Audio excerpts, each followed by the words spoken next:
Bismillah wa salatu wa salam ala rasulillah. Assalamu alaikum wa rahmatullah. Je suis Ahmed Mouska, professeur de sciences naturelles. Je suis aujourd'hui avec vous pour faire un rappel de cours sur la génétique humaine. Après avoir fait la génétique formelle qui se rapporte aux animaux et aux végétaux, maintenant on va faire la génétique humaine qui se rapporte aux humains. Donc on va essayer, cette génétique humaine repose sur le pédigré ou l'arbre généalogique, dont l'étude est complétée par l'électrophorèse et les karyotypes cellulaires, entre autres méthodes. Et elle se résume en quelques règles. En tout cas, moi, j'ai résumé cette génétique en 6 règles, quelques hypothèses et 16 génotypes. On va essayer de voir ces règles, ces hypothèses et ces génotypes pour pouvoir faire une application, Inch'Allah, après. Donc, on commence. Donc, on a ici la génétique humaine.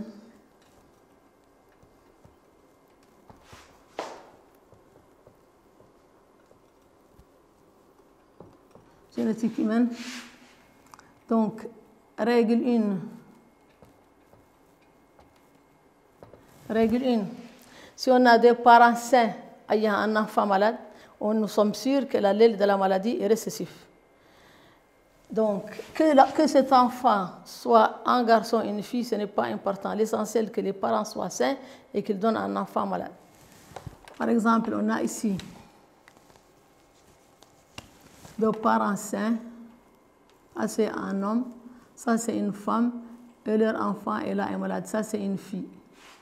Donc, ici, on a un homme sain, une femme saine, et on donnait un garçon qui est malade. Dans tous les cas, dans les 2 cas, l'allèle de la maladie est récessif. Donc ça implique que l'allèle de la maladie est récessif. Je rappelle que les hommes sont représentés par des rectangles, les femmes par des cercles. Si le cercle ou le rectangle est hachuré, ça veut dire que l'individu est malade. S'il n'est pas hachuré, ça veut dire qu'il est sain. Donc, 2 parents sains ayant un enfant malade, l'allèle de la maladie est récessif. On a une deuxième règle, parce que dans un exercice de génétique humaine, vous savez qu'on commence par demander est-ce que l'allèle de la maladie est récessif ou dominant. Si on ne sait pas si l'allèle de la maladie est récessif ou dominant, on ne peut pas savoir si le gène est autosomique ou gonosomique. Donc les questions se succèdent d'une manière cohérente. L'allèle de la maladie est-il dominant ou récessif? Le gène de la maladie est-il autosomique ou gonosomique? Écrivez les génotypes. Donc d'abord, on va prendre les règles qui concernent l'allèle de la maladie, c'est-à-dire est-ce qu'il est récessif ou dominant. Après, on va voir est-ce que le gène est autosomal ou gonosomal. Bien, donc la deuxième règle, règle 2. Règle 2, 2 parents malades ayant un enfant sain. 2 parents malades ayant un enfant sain. On fait exactement la même chose. On leur attribue une fille qui est saine ou un garçon qui est sain. L'essentiel, que ces 2 parents sont malades, leur enfant est sain.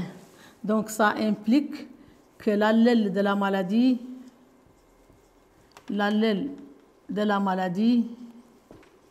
est dominant.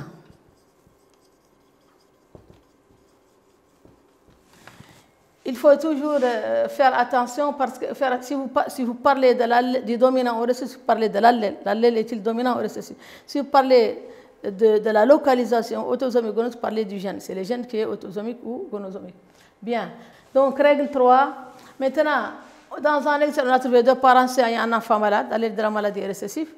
Dans un autre, on a trouvé 2 parents malades ayant un enfant sain, l'allèle est dominant. Mais dans un autre exercice, on trouve que l'arbre ne renferme pas des parents sains ayant un enfant malade, ni des parents malades ayant un enfant sain. Qu'est-ce qu'on va dire? On va dire que l'allèle de la maladie peut être dominant ou peut être récessif. Mais les généticiens disent que dominant est plus probable jusqu'à preuve de contraire. En tout cas, les deux hypothèses sont possibles. Par exemple, si on a quelque chose comme ça, ça c'est un père malade, une mère saine et une fille, par exemple, saine. Ou bien, on a un père sain, une mère malade et une fille malade. Vous savez qu'ici, il n'y a pas de parent sain ayant un enfant malade, ni de parent malade ayant un enfant sain.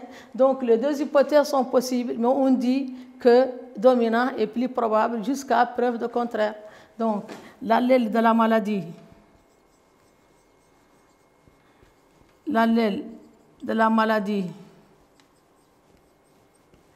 peut être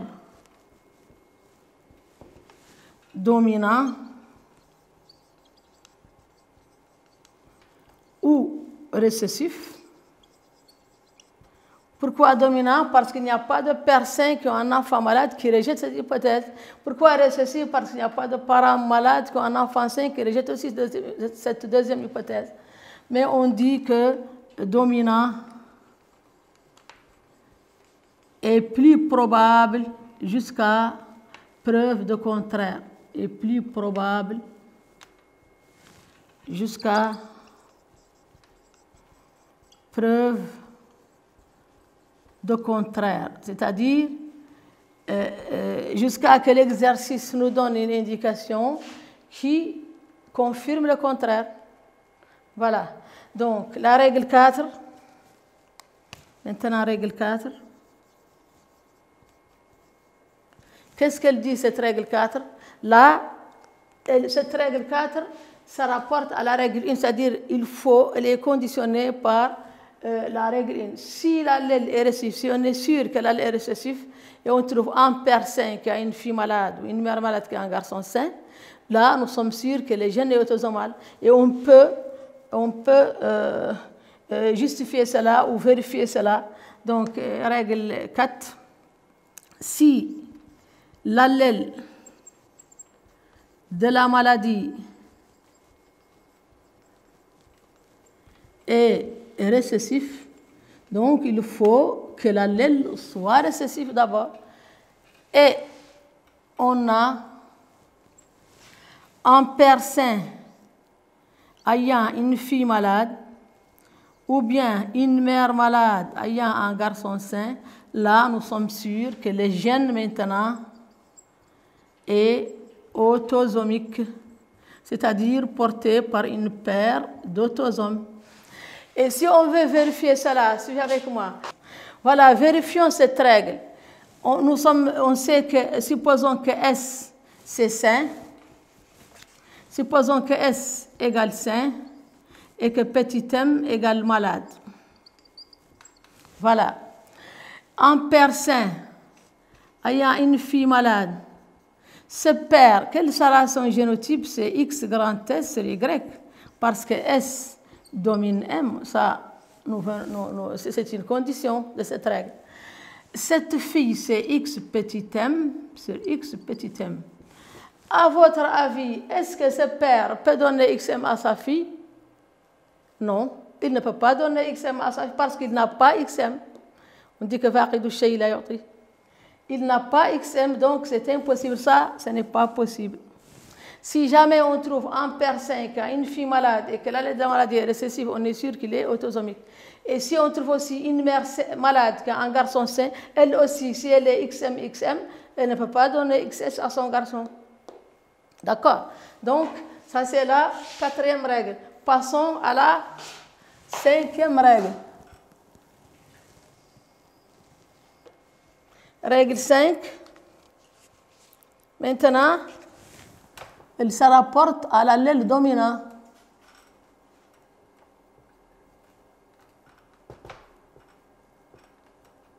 Règle 5.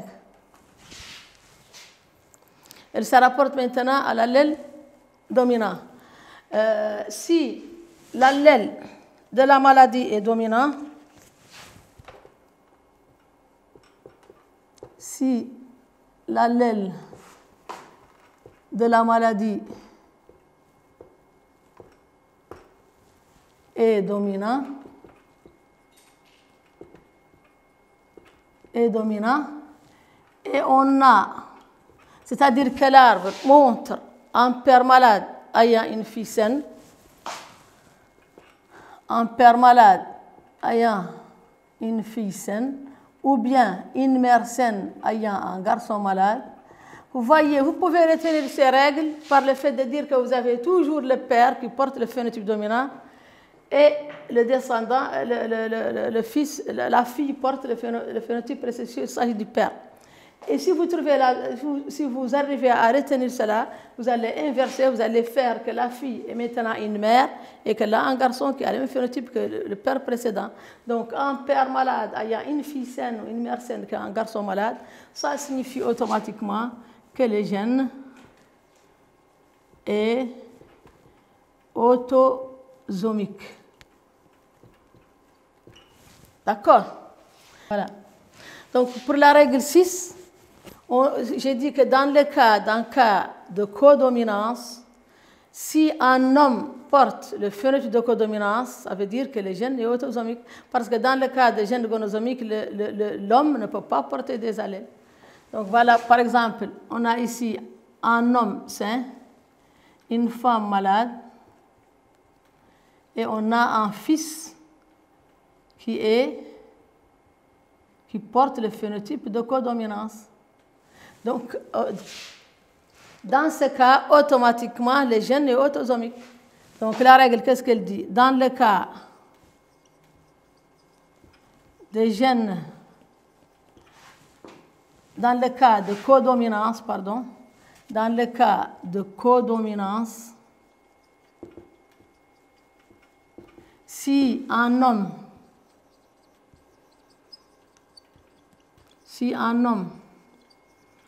porte le phénotype de codominance,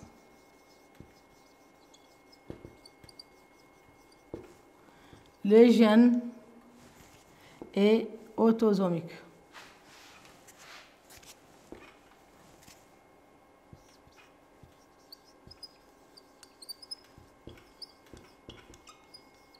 Et autosomique. Bien. Donc, on va faire des petites remarques.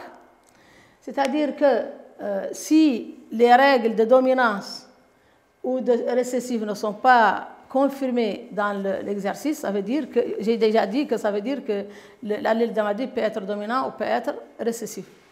Si aussi la règle, parce que vous avez remarqué ici que toutes les règles ne confirment que le gène autosomique. Ici, vous ne voyez pas une règle qui confirme le gène gonosomique. C'est-à-dire que si le gène autosomique n'est pas confirmé par une règle, le gène gonosomique porté par X est plus probable. C'est-à-dire on va prendre une deuxième remarque, on va faire ça sous forme de notez bien, NB. La deuxième remarque dit que si quand le gène porté par Y est rejeté, dans quel cas? Dans le cas où on a une femme qui est atteinte par la maladie, vous savez que la femme n'a rien à voir avec l'Y. Si vous voyez une femme atteinte, ça veut dire qu'elle n'est plus portée par X, donc ça veut dire qu'elle n'est plus portée par Y, donc portée par Y est rejetée. Si vous voyez aussi le père et son fils qui ont deux phénotypes différents, ça veut dire aussi que le gène n'est plus porté par Y parce qu'il y a un seul Y. Si le père est atteint, ça veut dire que tous ses fils garçons seront atteints. Donc, on va prendre une, notez bien une.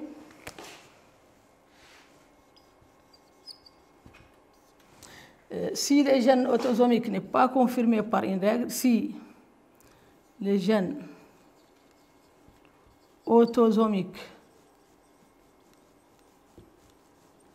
n'est pas confirmé par une règle,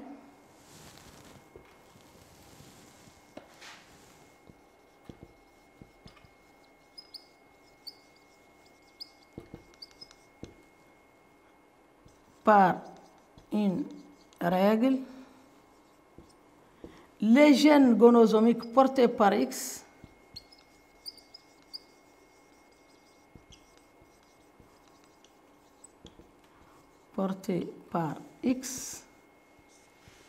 est plus probable. Plus probable parce que toutes les deux hypothèses sont possibles et plus probable. Mais on donne la priorité aux gènes gonosomiques portés par X jusqu'à, je viens de dire, jusqu'à preuve du contraire.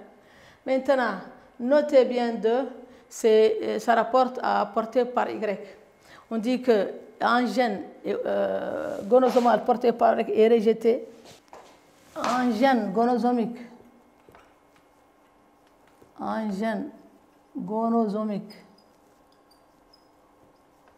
porté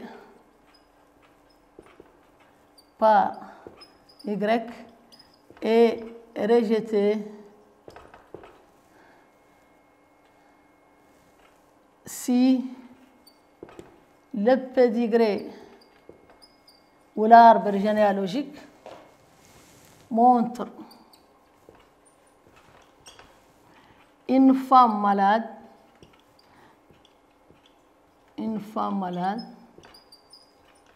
Si une femme est malade, ça veut dire que le gène n'est plus porté par Y. Ou bien, un père et son fils qui ont deux phénotypes différents.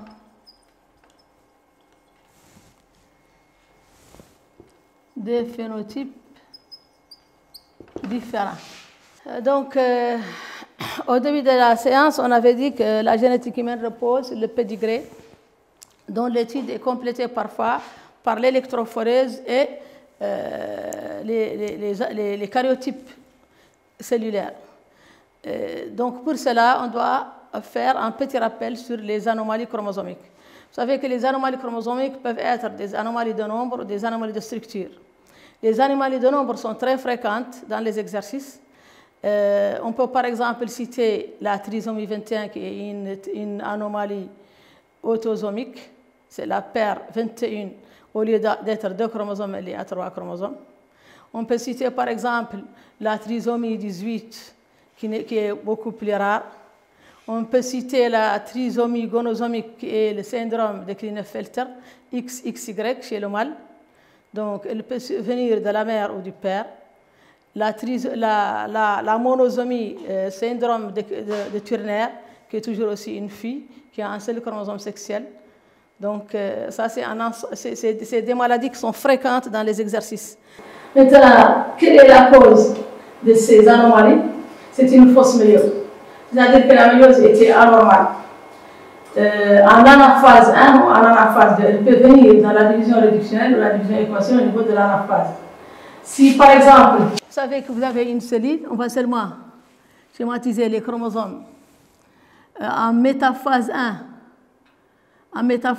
il y a une tétrade ici.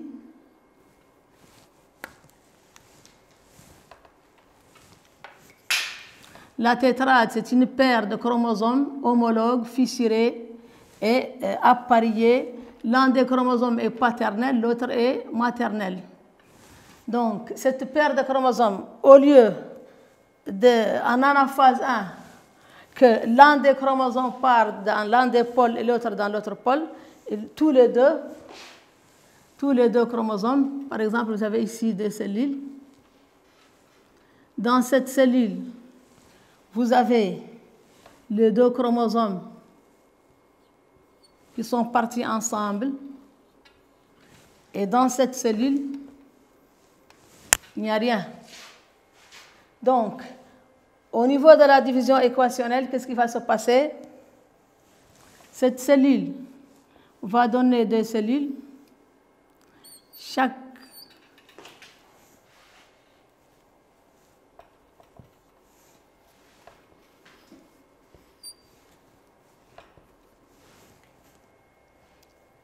Et ici, cette paire de chromosomes n'est pas représentée. Donc, si cette cellule est fécondée par un spermatozoïde normal, qu'est-ce qu'il y aura? Il y aura un troisième chromosome qui est là, un troisième chromosome qui est là, parce que ça c'est un spermatozoïde. C'est un spermatozoïde, un gamète mâle. Là, s'il y a un spermatozoïde, il sera seul. Là aussi, il sera seul. Donc, on assiste ici à une trisomie, là une trisomie, et ici une monosomie, une monosomie. Ça, c'est si elle est venue dans la division réductionnelle.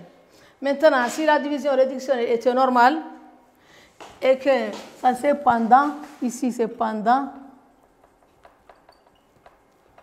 la division réductionnelle. Si l'anomalie est survenue pendant la division équationnelle, qu'est-ce qu'on verra? On verra, ici on avait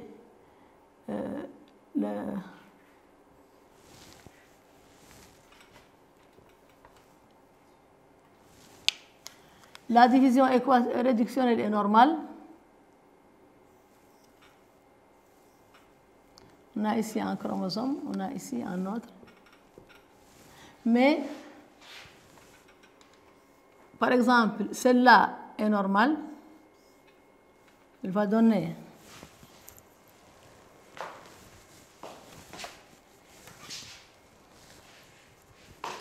on aura ici un chromosome simple, un chromosome simple. Mais là, au lieu que l'un des chromosomes migre vers chaque pôle, le chromosome, on aura ici 2 chromosomes simples dans une cellule et l'autre cellule, dans l'autre cellule, la paire n'est pas représentée. Le chromosome n'est pas représenté. Donc, qu'est-ce qui va se passer?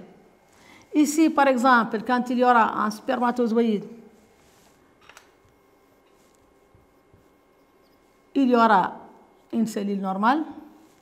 Là, on aura une cellule normale. Là, on aura une monosomie, parce que c'est le spermatozoïde seulement.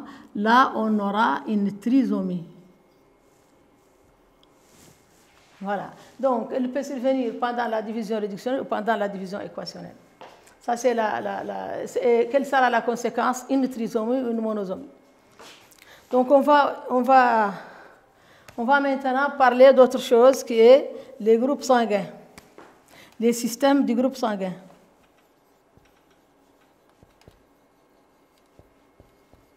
Des groupes sanguins.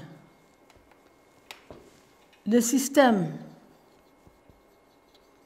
A, B, O et le système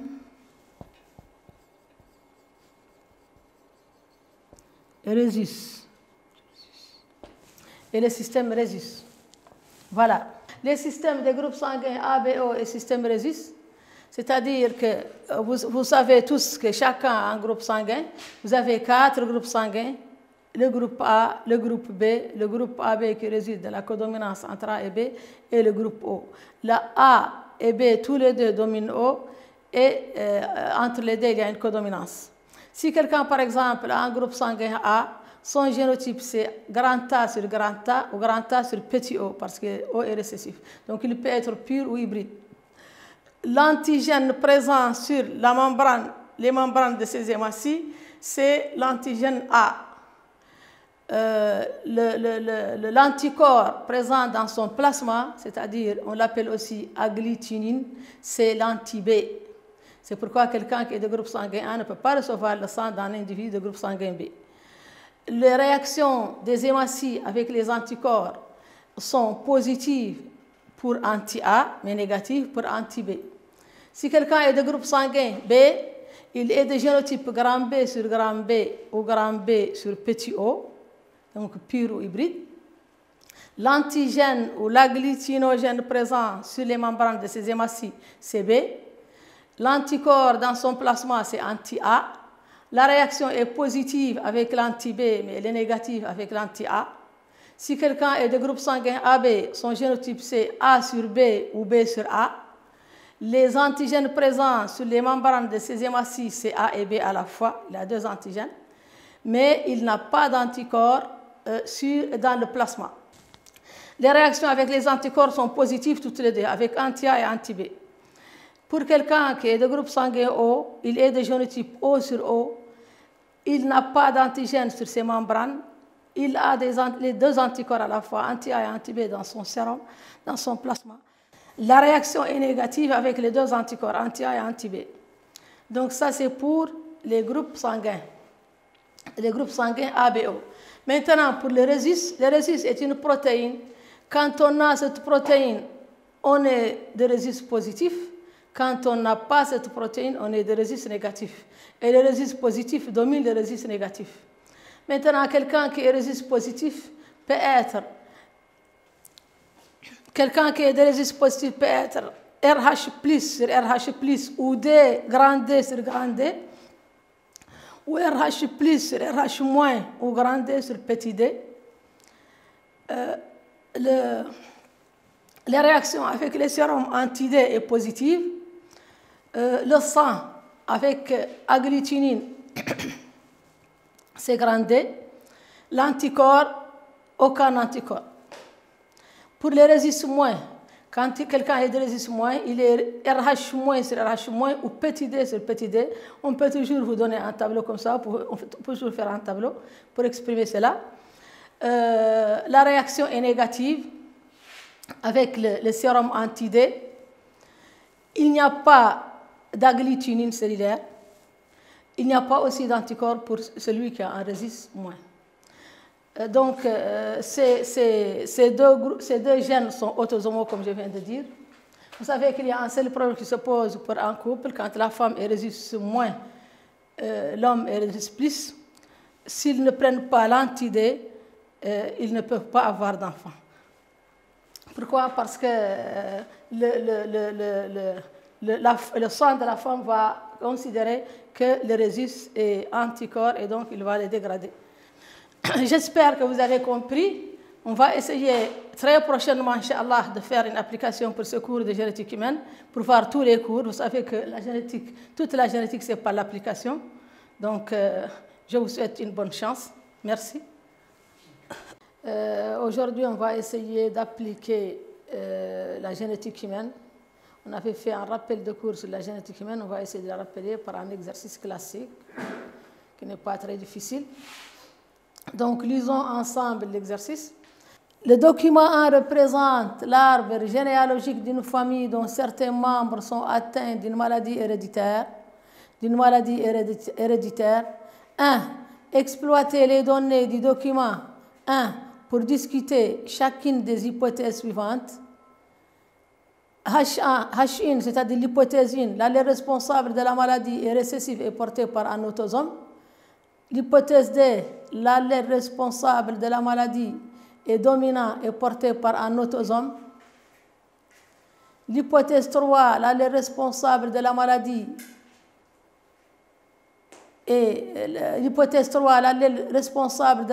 est récessif et porté par X.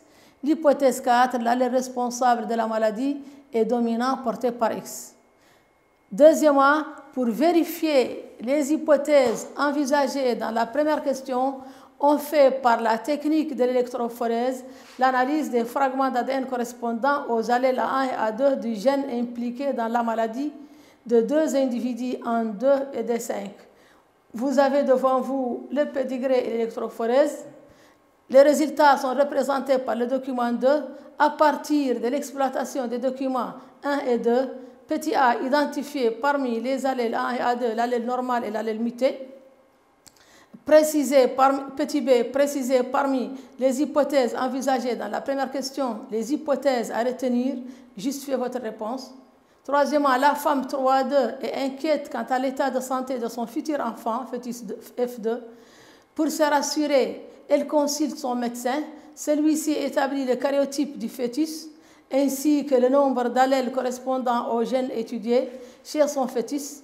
Les résultats sont représentés par les documents 3 et 4.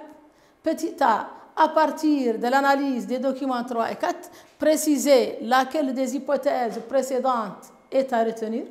Petit b, préciser le phénotype du fœtus ainsi que son sexe. Petit c, écrivez les génotypes de 1.1 et 3.1. Il s'agit d'un pédigré. Le document 1 représente l'arbre généalogique d'une famille dont certains membres sont atteints d'une maladie héréditaire. Petit 1, la première question. Exploiter les données du document 1 pour discuter chacune des hypothèses suivantes. Hypothèse 1, l'allèle responsable de la maladie est récessif et porté par un autosome. Donc la première hypothèse, qu'est-ce qu'elle dit? On va essayer d'appliquer ce qu'on vient de dire. L'allèle responsable de la maladie est récessif et porté par un autosome. Et regardez dans le tableau, est-ce que vous avez des parents malades ayant un enfant sain? Si vous avez des parents malades ayant un enfant sain, l'allèle de la maladie est dominant, donc on rejette récessif et tout ce qui est avec récessif. Mais dans notre pédigré, il n'y a pas de parents malades ayant un enfant sain. Donc notre hypothèse est retenue. Car le pédigré ne montre pas de parents malades ayant un enfant sain. La deuxième hypothèse, hypothèse 2, l'allèle responsable de la maladie est dominant et porté par un autosome. On fait exactement la même chose. On cherche est-ce que l'arbre nous donne ou montre des parents sains ayant un enfant malade.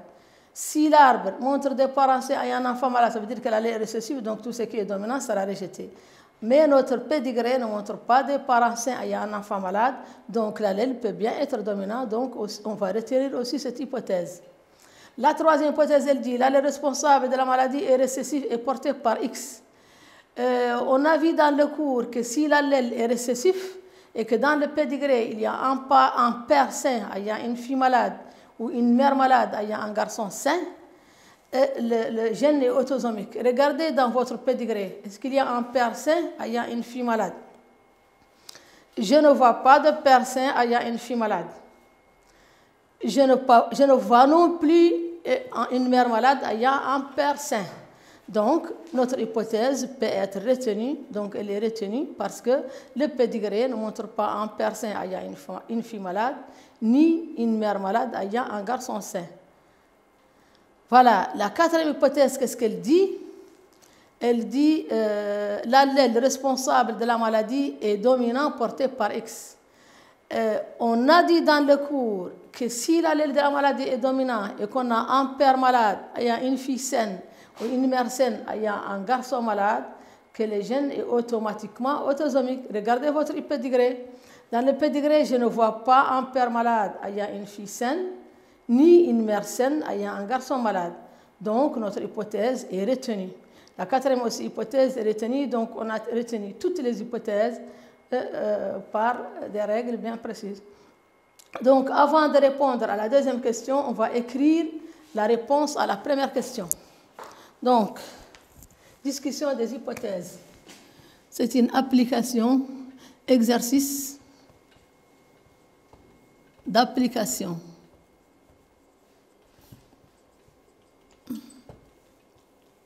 Voilà. Première question, discussion des hypothèses.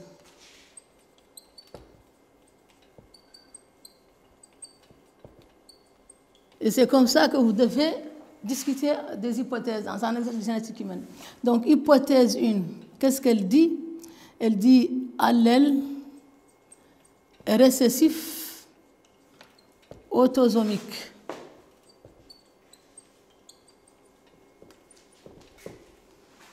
Cette hypothèse est retenue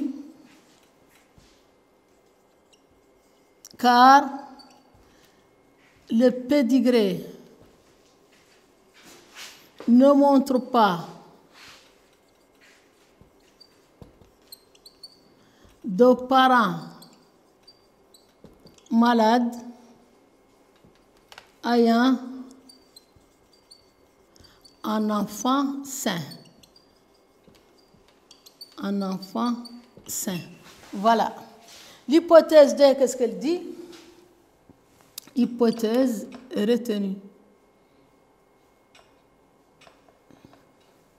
Hypothèse 2, allèle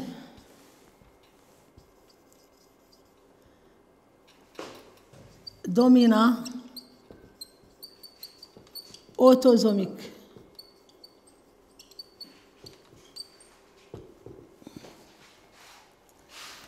Hypothèse retenue.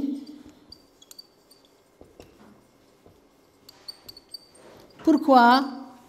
Car le pédigré ne montre pas des parents sains ayant un enfant malade.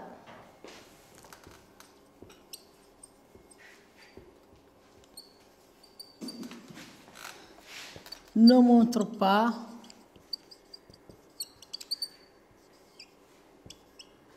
de parents sains. Parce que s'il y avait des parents sains et un enfant, l'allèle aurait été récessif et tout ce qui est dominant sera rejeté. Ne montre pas de parents sains ayant un enfant malade. Voilà. Hypothèse 3, qu'est-ce qu'elle dit? Elle dit allèle récessif porté par X, allèle récessif, gonosomal porté par X, ou gonosomique porté par X. Cette hypothèse aussi est retenue. Hypothèse retenue car le pédigré, on vient de dire que si l'allèle de la maladie est récessive et qu'on a un père sain ayant une fille malade ou une mère malade ayant un garçon sain, le gène est automatiquement autosomique. Donc s'il est récessif et on a ces conditions, l'allèle ne peut plus être gonosomique porté par X. Car le pédigré ne montre pas un père sain ayant une fille malade, ni une mère malade ayant un garçon sain. Voilà. Hypothèse 4. Allèle dominant gonosomique porté par X.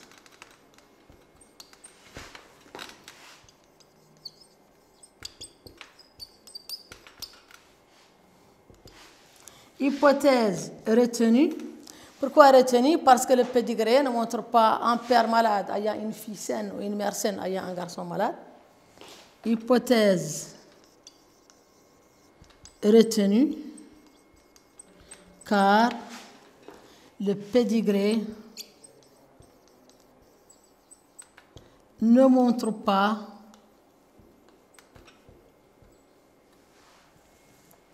un père malade ayant une fille saine ou bien une mère saine ayant un garçon malade. Voilà. Maintenant qu'on a retenu les 4 hypothèses, on va passer à la deuxième question. Qu'est-ce qu'elle dit? Pour vérifier les hypothèses envisagées dans la première question, on fait par la technique de l'électrophoreuse. C'est une technique biologique qui fait séparer les allèles d'un gène. Donc, l'analyse des fragments d'ADN correspondant aux allèles A1 et A2 du gène impliqué dans la maladie de 2 individus, 1, 2 et 2, 5. Les résultats sont représentés par le document 2. À partir de l'exploitation des documents 1 et 2, petit a identifié parmi les allèles A1 et A2 l'allèle normal et l'allèle muté. Bien, observons bien les individus pour lesquels on a fait l'électrophorèse. Revenons à notre pédigré. On va regarder l'individu en 2 et l'individu de 5. L'individu en 2 est une femme malade. Regardons son électrophorèse. Elle montre que cette femme ne possède que l'allèle AD. Elle est malade et elle ne possède que l'AD. Elle n'a pas d'allèle A1. Qu'est-ce qu'on peut retenir de cela à propos de l'allèle de la maladie? C'est-à-dire que l'individu D5, regardons l'individu D5. D5 est une femme saine qui présente les 2 allèles, A1 et A2. Qu'est-ce qu'on peut déduire de cela?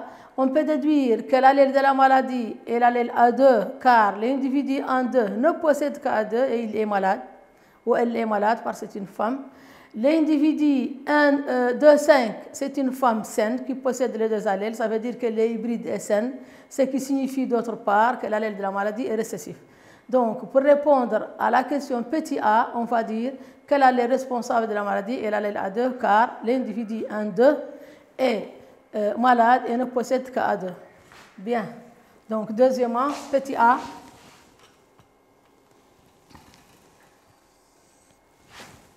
Deuxièmement, petit a, l'allèle responsable de la maladie, l'allèle responsable de la maladie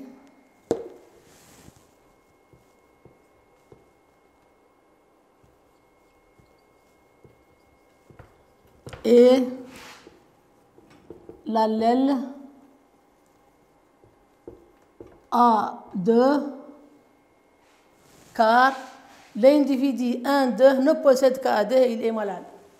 Car l'individu, c'est une femme, pardon, l'individu 1, 2, c'est une femme, ne possède que l'allèle A2 et elle est malade. Voilà. Petit b, qu'est-ce qu'il dit? Précisez parmi les hypothèses envisagées dans la première question, les hypothèses à retenir, juste pour votre réponse. Petit a, petit b. L'électrophorèse montre que la femme de 5 est saine. Elle a les deux allèles, donc saine et hybride, ça veut dire que l'allèle de la maladie est récessif. Ce qui rejette tout ce qui est dominant. Donc, on retient l'hypothèse récessive autosomique et récessive gonosomique portée par X. Bien, donc les hypothèses retenues sont récessive autosomique qui est l'hypothèse 1 et récessive gonosomique portée par X qui est l'hypothèse 3. Sont hypothèse 1 et hypothèse 3. Car la femme de 5 est saine après le pédigré et hybride après l'électrophorèse. Saine et hybride. Donc, tout ce qui est dominant sera rejeté. Les hypothèses 2 et 4 sont rejetées. Voilà. Maintenant, voyons la troisième question. Qu'est-ce qu'elle dit? La troisième question, on dit que la femme 3-2 est inquiète quant à l'état de santé de son futur enfant, fœtus F2. Pour se rassurer, elle consulte son médecin. Celui-ci établit le karyotype du fœtus ainsi que le nombre d'allèles correspondant aux gènes étudiés chez son fœtus. Les résultats sont représentés par les documents 3 et 4. Voyons, regardez le document 3 et le document 4. Qu'est-ce qu'il dit? À partir de l'analyse des documents 3 et 4, précisez lesquelles des hypothèses précédentes est à retenir. Revenons sur le document 3 et puis le document 4. Le document 4 nous montre que le fœtus a l'allèle A2.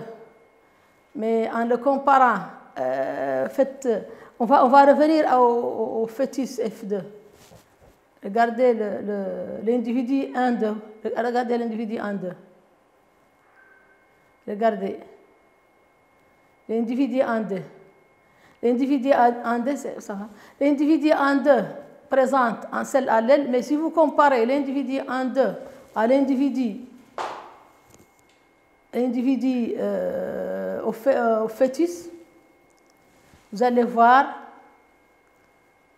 que la représentation n'est pas la même. Ensuite, l'individu A2 est l'individu qui est responsable de la maladie, mais voyons d'abord le karyotype de ce fœtus. Qu'est-ce que vous remarquez? On remarque que le fœtus est une fille car les chromosomes sexuels sont XX. Si une fille est malade, ça veut dire qu'elle est d'Araspire, ça veut dire qu'elle a deux allèles. C'est ce que je viens de dire ou je voulais vous dire par la comparaison de l'allure de l'allèle pour 1, 2 et pour le fœtus. Donc si une fille est malade, ça veut dire qu'elle a deux allèles A2. Donc on va qu'est-ce qu'elle dit la question? Elle dit à partir d'analyse des documents 3 et 4, préciser laquelle des hypothèses précédentes est à retenir. Revenons aux parents de cette fille. Revenons aux parents de cette fille, l'arbre généalogique. Regardez. Regardons l'arbre. Si on regarde l'arbre, on voit que le père de cette fille est sain. Si un père sain a une fille malade, qu'est-ce qu'on a dit? On a dit que si l'allèle est récessif et qu'un père sain a une fille malade, ça veut dire que le gène est autosomique. Donc on retient l'hypothèse qui dit gène récessif autosomique et on rejette récessif gonosomal porté par X. Pourquoi? Parce qu'on a un père sain qui a une fille malade. Donc troisièmement, petit a, L'hypothèse retenue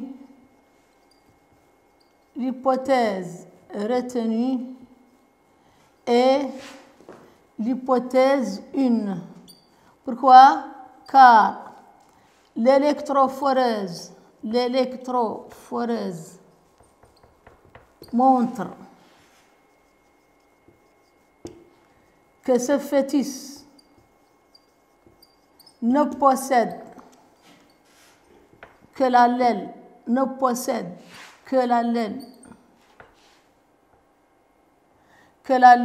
A2, donc l'allèle de la maladie, et le karyotype montre qu'il s'agit d'une fille.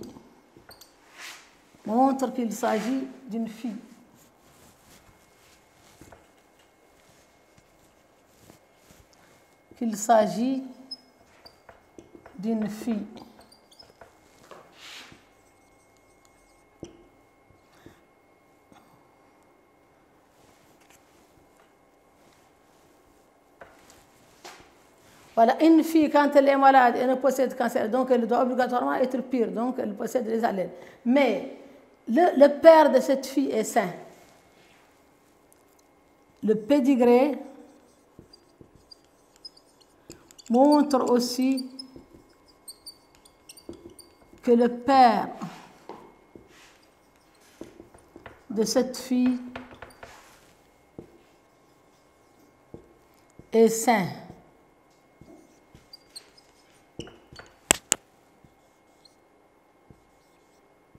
Donc, si l'allèle de la maladie est récessive et qu'on a un père sain, il y a une fille malade, le gène est automatiquement autosomique récessif. D'accord? Petit b, qu'est-ce qu'il dit? Préciser le phénotype du fœtus ainsi que son sexe. Le phénotype du fœtus est malade, donc petit m. Le sexe est un sexe féminin d'après le karyotype cellulaire. Petit b, une fille malade. C'est ça le phénotype et le sexe du fœtus. Petit c, écrivez les génotypes de 1,1 et 3,1. Donc, on a retenu pour une question précédente que l'allèle responsable de la maladie est A2. Donc, A1 domine A2. A1 c'est sain et A2 c'est malade. En écrivant les génotypes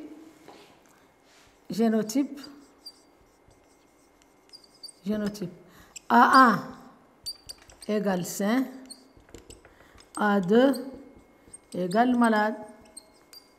Et on sait que A1 domine A2.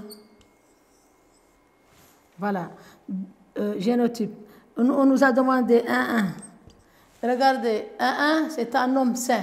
La maladie est autosomique, il a des enfants malades, donc il est hybride. Donc 1,1, il est A1 sur A2. On nous demande 3,1. 3,1. Si on ne nous a pas donné le phénotype de la fille par les karyotypes cellulaires, on aurait dit que c'est un génotype probable, qu'il peut être SS ou S1 parce qu'on ne sait pas. Mais on sait que le fœtus fédé et son fœtus, c'est une fille malade. Donc, obligatoirement, le père est grand S, A1 sur A2. Donc, il est sain mais hybride. 1,1 sur A2. Voilà. Je vous ai parlé des génotypes dans le cours. Mais quand même, ici, dans ce cas, on a un gène autosomique récessif. On a seulement 3 génotypes possibles. Ou bien l'individu est malade, ou bien il est hybride, ou bien il est probable. D'accord? Donc, pour les autres génotypes, on aura une autre occasion pour vous le dire. J'espère que vous avez compris et que l'exercice a appliqué ce qu'on a fait dans le cours. Je vous souhaite bonne chance. À très prochainement, Inch'Allah.